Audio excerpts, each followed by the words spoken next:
The films, it might say I'm known for on the internet are not necessarily films I'm known for. I worked on those films. I thoroughly enjoyed working on those films for other people, and I learned a tremendous amount. I was born into it. I was raised in a family of makeup effects artists. My name is Barney Burman. My grandfather used to do makeup effects before there was a name for it. So he used to do special masks and special props that weren't really makeup, weren't props, weren't special effects. And my father sort of inherited that. And, it was the world I grew up in, and it was sort of in the air that I breathed. So it kind of felt like I didn't have that much of an option. It was what I knew. And when it came time to, having to make a living, I gravitated toward it. I didn't get into makeup because I was a giant fan of it. I got into makeup because it was there, it was accessible, I needed to work. And on top of that, I started to push toward getting my own shows and being a makeup artist because I wanted to prove that I could. I felt, whether this is true or not, maybe just me, but I felt like there was a lot of doubt about my abilities. I felt underappreciated. So I wanted to prove that I was good enough. And that is what drove me to be as good as I could be, which has driven me to some degree of success. My company is B2FX, and I am a makeup effects artist, which seems like such a small amount of what I do. I'm a hyphenate of sorts, I guess. Currently a budding filmmaker suffering from creative ADD, which is probably just ADD, but I tend to not ever want to just do one thing. I hop around a lot. I gravitated toward makeup because it was what I knew. It was what I was raised around. For some reason, I could do it. I used to sculpt faces on my G.I. Joes that were different than their own faces. When I turned 18 and my mother said, get out, I had to find work somewhere, so I went and found work in a sandwich shop during the afternoons, but in the mornings I would go and work at my dad's shop. Eventually I got into other studios as well. First time somebody hired me, it wasn't family, it was a guy named James Cummins, who's since passed away, and he hired me on the film House. And my first day on House, I came down to go to work and found my motorcycle had been stolen. That was started off badly. But I met a lot of people there and worked with a lot of great, talented artists. And I started trying to get into other shops as much as I could. I don't know exactly why. I have theories, but for some reason it's very hard for me to get work in other people's studios. There were a lot of people that dismissed me maybe because I was, Tom Burman's son, or maybe I was just a little too kind of rambunctious or obnoxious in those days. Maybe a combination of all those things. Because of that, I found it much more desirable to lead my own shows, so I didn't have to rely on getting hired by someone. I think that drove me to want to be better and be the best I could be. And along the way, I don't want to dismiss the people I did work with and the people that did hire me. I learned a tremendous amount from them. I was also pursuing an acting career, and that's another reason that people maybe didn't take me too seriously. I was growing up around people who lived and breathed makeup, and they wanted to learn more and wanted to do it. Me, I wanted to act. In my late 20s, I got married and had a child on the way and thought, oh geez, I better make a living. So I thought, I'm pretty good at this makeup thing. I guess I should really try to take it seriously. And I put into motion a personal effort to be the very best I could be. And I really found a lot of gratification in that. I didn't miss the pursuit of acting. I didn't really even miss acting. I got to be creative. I got to be artistic. I got to receive praise and accolades and attention and things that certainly I craved, as I think probably all of us do. Certainly actors do. And I found that was a good venue for me for that. Once I was probably 30 years old, and I really made a commitment for makeup. And once I did that, the ball started rolling. I had a very big break when I was hired onto The Grinch as a makeup artist for one of the Who's. And I got to meet a lot of people that were, it was the best people. We had 130, I think, makeup artists and hairstylists. and they were all the best in the business. And to mix and mingle amongst that crowd and to be accepted into that was a huge, huge stepping stone. With me, it's always been a number of medium breaks. I don't know if I had the fact my dad hired me on a film called Powder, and that put me in the union, and that was definitely a life-changing moment because I realized how much fun I like. I always liked being on sets, but to actually be like the guy doing the makeup on set was really great. Powder put me in the union where that opened the door to many more opportunities for me. People like V. Neal and Rick Baker and Steve Laporte and Ed French, people hiring me were a lot of significant mini breaks. Michelle Burke brought me on to Mission Impossible 3, and after working with her on something that Scott Essman brought me on. So it's just this ladder of breaks that has really accumulated in this path that I'm on. But it wasn't any kind of like one big overnight successful something. The creative process that goes into makeups and designs is the creative process that goes into anything. Where does creativity come from? I don't know. I believe personally there's like this sort of zeitgeist of creativity that flows around everybody constantly, and you just have to sort of keep your antenna up. People come to us and they say, hey, we need this creature. Can you make it? Can you design it? Or they might come with a design and say, can you make this design? And we do that, or we tweak it, or whatever we have to do. Creativity in general, it just comes from wanting to be creative, wanting to be in touch with something that inspires you to do something, to make something, and hopefully in a way that hasn't been made before. The Galaxy Quest is one of those films I was a very low man on the totem pole on. It was one of my earlier films once I got into the union, and I had a great time working on it. V. Neal led the straight makeup. I worked mostly for her doing like those Thermians, I think they were called, just background extra people. I worked a little bit with Stan Winston's crew. They were doing the big lizard guys and stuff. I had a good time doing it, but I certainly have, it's another one of those films I would not by any means lay claim to anything. I worked for other people and was happy to do it. Working on Planet of the Apes was another one of those sort of mini breakthroughs and a huge stepping stone at the same time. First of all, it was the second time that Rick Baker brought me on to work for him. My father had worked on the original. In fact, I saw Richard Zanuck on the set, and I went up to him and I said, hey, I just want to thank you for doing this and allowing me to be here. And coincidentally, 30 years ago, my father was working on the first Planet of the Apes, to which he said, yeah, so was I. Let's just brush it off. He wasn't all that impressed. It didn't matter. I had such a wonderful time working on that. Again, I was kind of on the low on the totem pole, but I got to head up some makeups, and I did the Tim Roth stunt double every day. Myself and Fred Blau were a team on that. They were gorgeously designed makeup. So it was putting together somebody else's puzzle, but I had a lot of fun doing it. When I was 1.5 years old, my father was working on Planet of the Apes, and when my son was 1.5 years old, I was working on Planet of the Apes.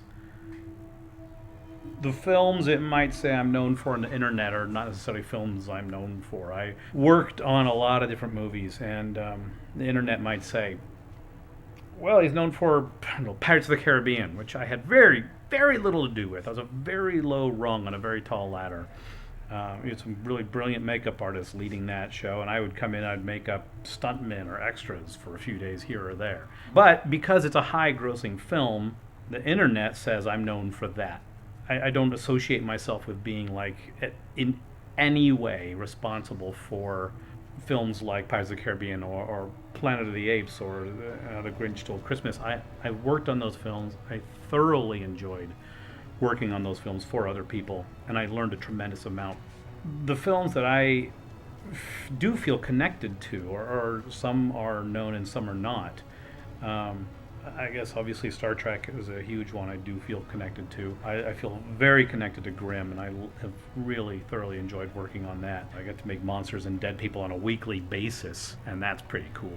Mission Impossible 3, which is where I first met J.J. Abrams, was a really fun job and a real trip into a new level for me at that time. So it was sort of instrumental stepping stone on my career journey, if you will.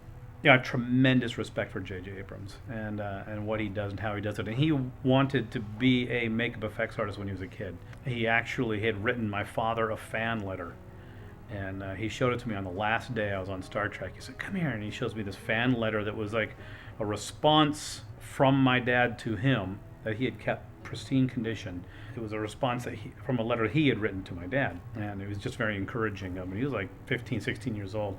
Of course, then he goes on to be, one of the biggest filmmakers ever. I think the letter worked. I think that letter of encouragement really worked. My journey into getting into Star Trek, being part of that, was that I had mentioned Michelle Burke hired me to do the makeup effects. She was the makeup supervisor on Mission Impossible 3. And that's where I met J.J. Abrams. And then he hired me, a year later maybe, on a HBO show that he was doing. And he wanted me to come in and do some minor stuff, but, significant. It was about a cancer ward. While he was doing that, I knew he was doing Star Trek. I kind of said, "I'd really like to do that movie." And he goes, "Oh, well, let's see see if I can set up a meeting." And then, kind of weirdly, out of the blue, it wasn't out of the blue, but it felt like out of the blue at the moment, that I get a call from the producers saying, "Hey, well, you want to come in and meet?" I went back to the set of the HBO movie, and I saw JJ, and I said, "Hey, thanks for setting up that meeting." And he goes, "Yeah, we're going to have fun." I was like, "We're going to have fun?" Okay, well, I guess I'm doing that now. And it was huge. I mean, I was so not prepared for the enormity of it. But I jumped in, as I tend to do in life, and I just sort of jump in the deep end, and I try to swim. One of the reasons I think JJ brought me on to Star Trek was because I had almost nothing to do with Star Trek previous to that. When I was 17 years old, my father was doing Star Trek 3, and I had a one-day part in the movie that got cut. Aside from that, I never worked on any of the series, and I didn't come in with any preconceived notions as to what it needed to be. And JJ really liked that. So we were starting from a fresh place. I wasn't dictating anything needed to be a certain way, and he gave me a lot of creative freedom to explore. So we did even different Spock designs, young and old, and we did an exploration of what the Romulans should look like, all digitally, and did a mess of design work for finding what the peripheral aliens would be like. Everything from digital to sculpture to just hand sketches. We're just trying to find the shapes that first would ignite JJ's interest. And he'd say, "Ooh, that's interesting. Let's explore that for a little bit." And we would start working on different ideas with that. He said he wanted a total of 36 aliens. I think we did more than that. We had A's, B's, and C's, and the A's were, up close and personal, clean makeups, and then the B's would be nice pull-on masks that could walk by camera in the foreground, and the C's were just like people peppered around behind that. And I said, "Listen, let's talk about these A makeups, say a dozen A makeups, and I want you to completely be 100% happy with that." And I said, "Just let me do the rest. Let me just explore the rest." And to be honest, some of them he liked and some of them he didn't, but I think we used them all in one regard or another. You can find them all in the film if you really know where to look, and some of them are in deleted scenes, I guess, to be fair. I hired Joel Harlow, who came in, and he handled the Romulan makeups, and I convinced production to bring on Mindy Hall as the straight makeup department head. And I focused on doing all the aliens in the world. The most significant one was Keenser that Deep Roy played, which was Scotty's friend. Doug Tate played the long-faced alien at the bar, and we just peppered in all these aliens. And JJ came to me and said, "Hey, I don't know what these aliens need to look like, but I know they just need to be right." Which I was like, "Oh, okay," my mind starts going crazy. He says, "I know, I realize that's tantamount to finding the woman you're going to marry over and over and over again, but that's what we got to do." And then he also told me, he says, "I want you to make all these aliens, and I'm not going to shoot them. And I was like, what do you mean you're not going to shoot him? He's like, I just wanted to be there to create atmosphere, to create texture, which just, as a storyteller, as an actor, as somebody who comes from where I came from, and I thought that was great because you don't need the scene where you go into the bar or you go into the whatever, and here's all the aliens in the world. I was really hooked by the way he presented that to me. We started it in the end of 2007. We finished early 2008. The movie didn't come out until sometime 2009, like Christmas 2009. And then we started to get questions, people from the Academy calling saying, we're a little interested in this and what you did for it. And it's like, oh, okay. Thinking, this is probably fairly common. Joel and Mindy and I worked very hard to put together a collective book to say, here's what we collectively did on this. And I guess they liked it. They liked what we showed them. We got down into the final 7 pictures that were being considered for best makeup. And Mindy and I went in and we did a pitch to the makeup artists that are part of the Academy. I remember saying one thing, I was going in there and saying, I'm thrilled to be here. And I realize I'm just standing on the shoulders of giants right now, and I thank you all for allowing this. 2 days later or something, the nominations came out, and we were one of them. And I thought, wow, okay, I'm just going to enjoy this. Just going to really, this whole time, until the actual thing happens, the awards happen, I'm just going to enjoy and see what this feels like. It's kind of a cliche. People say the nomination is the acknowledgement, that's the award. And I didn't quite understand that until I was there. Before we started Star Trek, Joel Harlow and I had a meeting, and I said, I don't have any illusions about winning an Academy Award for doing Star Trek, but I want to be worthy of it. I just want the work to be worthy of it so we can be proud. The fact that we got nominated and our peers said to us, yes, you're worthy. That was an amazing feeling. Almost as good as actually winning one. But I realize winning one is to some degree, it's a popularity contest. It's at the Academy as a whole. They don't all know in every category what they're voting for. But I think Star Trek happened to have stood out that year amongst some other great work. And I felt the same way going into the awards, the actual awards ceremony. I thought, I'm just going to ride this. Just going to see what it's like. I don't know what's going to happen. I don't pretend to know, but I feel good, and I just want to keep feeling good. And then once we were sitting in the chairs, and Ben Stiller came out to announce our award category, and he was all blue, painted like an avatar, and he did some kind of shtick first and went on talking, and I was sitting in my chair thinking, just keep talking. Just keep talking. As long as you're talking, I've had a great day, and nothing has changed. Once you say names, something's going to change. I don't know if it's going to change for the better or the worse or what.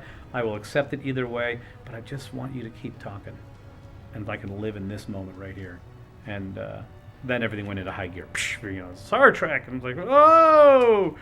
Audiences go crazy, and you go up on this stage, and you can't see a damn thing, and, you're nervous as hell and laughing and on the verge of tears. And we had decided that Mindy would give a brief thanks for the 3 of us, and then we could go back and do a longer thank you to a personal thank you cam they had backstage. It felt so kind of surreally wonderful, and I recommend everybody try it. Everybody should do that. Grimm is a fantastic show. I get to make monsters and dead people every week. I never know what I'm going to be making. We're in our 5th season now, and I think we've got our sort of a workflow down pretty well. But even in that, there's challenges. Sometimes there's very little. There's like a hand or something, a torn off leg or just a head. And every now and then they'll say, oh, this time we're going to do this full body creature and 4 dead bodies and these people get decapitated. And it's like, what? And we don't have any more time than the other episodes where we are just doing a hand or a head. But somehow we've managed to pull it all together. My team that I have here, Nick Reisinger is my foreman and leads my shop. Daniel Ternanzi is my lead artist. This season I have a dear old friend of mine named Steve Prouty, who got Oscar nominated for Bad Grandpa, who's been with us both in the shop and on set. These guys are just like, they're workhorses, and they just do it like this. They've got it down, and they do such beautiful work. We go up onto set and we put these things together, and I think it's something we all pretty much consistently feel proud of. Very, very rarely do we feel like, oh, we missed it that time. I can't even, nothing pops into my head, but I'm sure there have been those moments. It almost feels like each time we're making a creature, it's our new favorite creature. So I really love doing the show. There's a by numbers situation that goes on in a makeup effects shop. Like I said, someone has written a script and they say there's a creature in it, and you start to ask, what does this creature do, and why does it do it, and what are the parameters of this creature, and does it fly? Then likely it's going to have wings, or does it justify gravity? That's information. I think it's all just sort of a snowball effect from the time that some writer says, I have an idea, to the time when you finally end up on set in front of camera and you have numerous people coming together pitching in their information, sometimes warranted and sometimes not. Sometimes you ask someone directly, and sometimes someone just has some weird moment of inspiration through their words or something they did. It feels like a very nebulous answer, but I think it's just as nebulous as where exactly does creativity come from. I don't really know. Wild Boar is a film that we've been making here in the studio and out on location in the desert. Andy Jones came to me and said, why don't we do a movie that's sort of a Planet of the Apes but with pig people? And that just like made my mind soar. And I just got so attached to it. I told Andy, I said, listen, I've been writing this and I would like to, if I'm going to complete it, I'd like to direct it. And it's a really fun and fascinating process for me. It's inspired by probably at least half a dozen different movies that influenced me, as a young man to want to be in films. And in the end, these people are all sort of just running for their lives from these mutant pig creatures who really just want to live and survive. Transitioning from a makeup effects artist to a film director, I don't feel like there's much of a transition, really. I don't. There's a lot of similarities. The transition that was difficult for me was going from being sort of the craftsman, the workhorse, the guy who was always doing the application, to the guy coordinating and directing others as to how to do it. That was a challenge for me, is to figure out how to be communicative to people and be kind and nurturing and not arrogant or egotistical, and not to such a control freak that you want to just push someone aside, say, let me do it. And I have that impulse, but I also want people that are working for me to do the work and to feel gratification of having done the work, and to feel like they have some artistic freedom. And I always say, people, bring what you have, bring it to the table, include your vision and your creativity into this, and let's make it something that I wouldn't have done by myself, nor you would have done by yourself. Let's make it something that is a collaborative effort. And I think that directing is kind of the same thing. You want to bring in people and give them tasks, give them responsibilities, let them fly with those things, and try to guide their flight pattern a little bit. And so you create, that's what I was mentioning about Wild Boar, is something that is kind of taking on its own life and is a little bit beyond my control. And I don't want to control it. What I want to do is guide it with all these other people, these other great artists and technicians. I say all these others, there's not that many of us, we're a very, very small crew, but each one of us on this crew is really bringing something to the table that hopefully we'll all be proud of. Together we can find the thing that will turn it into something no one of us would have done. Right now I feel like I'm on this new kind of path, a new journey of sorts, and I don't know where it's actually going to lead. I'm really enjoying directing Wild Boar. We've shot 10 or 11 days on it, and I think we've got 5 more to go. I'm sure there will be then, reshoots and pickups here and there. It's such a fun thing. I feel like it's really something like a creative endeavor that is in my wheelhouse. So I'm really enjoying it. And so far, I don't think I've made any enemies, but we'll see after that. And I'd like to continue directing things, but I certainly don't want to lose this. I don't want to stop the creativity that happens here.